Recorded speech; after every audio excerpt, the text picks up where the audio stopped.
الحمدللہ صاحب الجلال والصلاة والسلام علی نبی صاحب الرسالہ اما بعد۔ کئی دنوں سے ایک مسئلہ سوشل میڈیا پہ مستقل گردش کر رہا ہے اور سوشل میڈیا کی زینت بنا ہوا ہے، وہ ہے کہ طاغوت کسے کہتے ہیں۔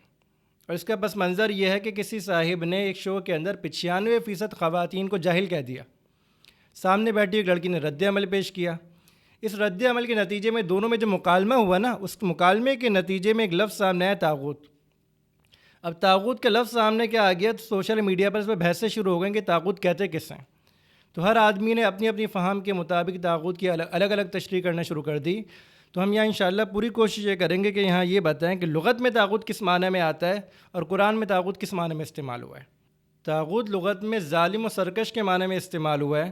طاغوت لغت میں ہر اس آدمی کے لیے استعمال ہوا ہے جو لوگوں کو حق سے ہٹانے والا ہو، راہ خیر سے ہٹانے والا ہو۔ طاغوت شیطان کے معنی میں بھی استعمال ہوا ہے اور طاغوت لغت کے اندر معبودات باطلہ کے معنی میں بھی آتا ہے۔ اور طاغوت جو ہے نا لفظ، اس کی جمع آتی ہے طواغید۔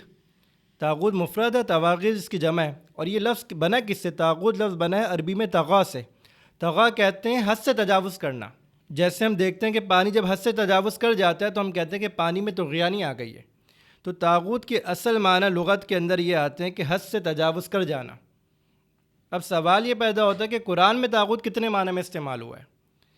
قرآن کے اندر ایک آیت یہ ہے کہ فَمَن يَكْفُرْ بِالطَّاغُوتِ وَيُؤْمِن بِاللَّهِ فَقَدِ اسْتَمْسَكَ بِالْعُرْوَةِ الْوُثْقَىٰ کہ جس شخص نے طاغوت کا انکار کر دیا اور اللہ پر ایمان لے آیا، فَقَدِ اسْتَمْسَكَ بِالْعُرْوَةِ الْوُثْقَىٰ اس نے مضبوط کڑے کو تھام لیا۔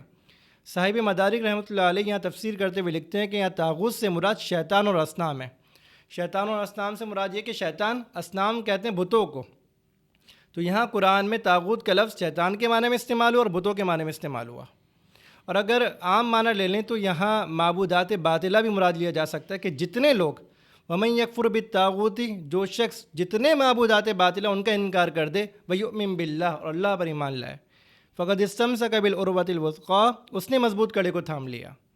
قرآن میں ایک اور مقام پر طغا کا لفظ استعمال ہوا ہے اور وہاں حد سے تجاوز کرنے کے معنی میں ہے، طغیانی کے معنی میں ہے۔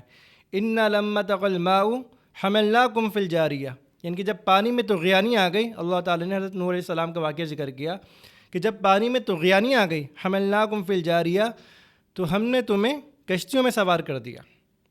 اس کے علاوہ کفار بھی مسلمانوں کو طعنہ دیا کرتے تھے، برا بھلا کہا کرتے تھے۔ تو یہاں بھی اللہ تعالیٰ نے جب ان کی مذمت بیان کی تو طاغوت کے لفظ کو استعمال کیا، هل انبئکم بشر من ذلک مثوبۃ عند اللہ کہ نبی ان سے کہہ دیجئے کہ میں تمہیں بتاؤں اللہ کے نزدیک زیادہ برا مرتبہ رکھنے والا، من لعنہ اللہ وغضب علیہ جس پر اللہ نے لعنت بھی کی اور اللہ کا غصہ بھی ہوا، وجعل منہم القردۃ والخنازیر اور اللہ تعالیٰ نے ان کو بندر بھی بنایا اور خنزیر بھی بنایا، وعبد الطاغوت اور وہ شیطان کی پوجا کیا کرتے تھے، وعبد الطاغوت اور وہ شیطان کی پوجا کرتے تھے۔ اللہ تعالیٰ نے ان پر جو عذاب بیان کیا اور ان کا برا مرتبہ بیان کیا، وہاں یہ بھی بیان کیا عبد الطاغوت کہ یہ شیطان کی پوجا کیا کرتے تھے، یہ شیطان کی پرستش کیا کرتے تھے اور یہ اللہ کو چھوڑ کے معبودات باطلہ کی پرستش کیا کرتے تھے۔